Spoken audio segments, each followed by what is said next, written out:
راجل يلا مد يا راجل. ده انا مستعجل اكتر منك، خلي بالك يا راجل، ده بطلني انا سوسوت يا راجل. خلي بالك، دي لحمه وانت عارف ايه اللحمه كلها كوم، واللحمه كوم عندي تاني. لحمه ايه؟ نقول اللحوم. ده هتلاقي عندي بسلوم وموز بص وضاني وتلقى سخينه وتلقى دمعه، عشان خلي بالك انا عقايري كبير. لا من جهه عقايري انت هتروح هناك كل اللي نفسك فيه هتلاقيه. ده انت عارف ولده بيبكي بكيه، بقول له كل يوم بناكل لحمه، نفسي اكل حته مش، جيب لي حته مش من ورا ابوي. يا ساتر، خليتني على قد نجوع انا وانكلمك. طب يلا عشان مستعجل، انا عايز ناكل، جعان، ممكن ناكل كنت مكاني. انا بحب ناكل، تاخرنا على الغداء. لا ما تاخرناش، يلا يا مراحب يا مراحب. الحمد لله على السلامة يا حاج. يا مراحب. تأخرنا عليك؟ لا والله ما تأخرت. ما تأخرناش. والله افتكرت ان احنا تأخرنا عليك. لا ده انا اللي تأخرت عليكم، بدري متشهي العزومة والله. لا مش مشكلة، مش مشكلة يا اهل الكرم، يا اهل الجود. ده انتوا البيت الوحيد اللي في البلد اللي مليان كرم. الله يبارك فيك، الله يعزك. الله يخليك يا حاج. تاكلوا هنا ولا تاكلوا في الطل؟ لا صراحة لله انا نحب ناكل في الطل عشان ناخذ راحتي في الوكل. في الطل؟ الراجل ده بيحب يعني ياخذ راحته وبيتكسب بسرعة يعني. خلاص ماشي. انا عامل حساب الاكله كل الناس تشتهيها، حتى الغلام عمال يقول لي نفسي ناكل يابا الغلام. واه قلت لازم الاكله دي تاكلوها معايا انتم. شوف هو عنده غلام يا عم، انت بايه اللي فهمك باللغه العربيه؟ انت مالك؟ بس بقول لك طالما دابع بيقول لك وكده واكل الناس كلها تشتهي عليه، اكيد لحم. يا غلام يا عم غزال مش غزال، اهم حاجه ناكل احنا.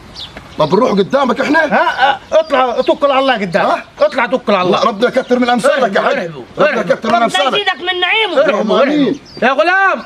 ايوه يا غلام. ايوه ابا. احضر الطعام، والله الصحبه جت. حاضر. يلا. ايوه يا حاج، الحمد لله على السلامه. فينك يا اخي؟ والله نورت. والله عسافير بطني طارة. والله نورته. طب يا ابوي عايزين الصينيه تنور قدام عيننا. والله شرفته. والله يشرف مقدارك يا ابوي خلي الصينيه تشرف هنا. يلا يا عم عشان جعان انا، الله يبارك. انا جاني خبوط يا راجل من الجوع. وانا لي 24 ساعه ما اكلتش. ناكل معاكم يابا. اقعد يا غلام. وانا اللي من امبارح سايم ولا بيش. ايه ده يا حاج؟ ايه هو ده؟ والله قرفت من اللحمه يا شيخ. طب انت قرفت من اللحمه، انا ايه ذنبي؟ والله قرفت من الماعز يا شيخ. طب انت قرفت، انا ايه ذنبي؟ ذنب اهلي انا ايه؟ والله قرفت من الدجاج يا شيخ.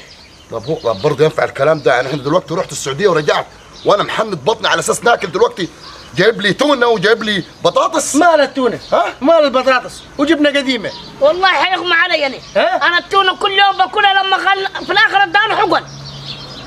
قرفت منها يا راجل. والله غلام يا راجل اجبرني، قال لي نفسي في موالح يا شيخ. ده ورده. اجبرك. طب خلاص عاد كل. قعدت تنق انت. لا خلاص كل انت ولدك. انا لو اكلت الاكل ده حروح المستشفى. والله لو قمت ما تاكل النعمه منك تزول. كل يا راجل برضه نعمه. كل يا راجل براسك اللي عامله زي القدوم. كل ما قعدت تنق بس برضه نقول الحمد لله. كل وفر على العيال في البيت. الحمد لله. والله نورته. ده نورك يا حاج. الحمد لله على السلامه. الحمد لله على السلامه. ابغى استاذنكم عشان ما تنسى. تمام انا اكلت على كده. مبروك. انا حناكل معاك. يلا كده البلاصات.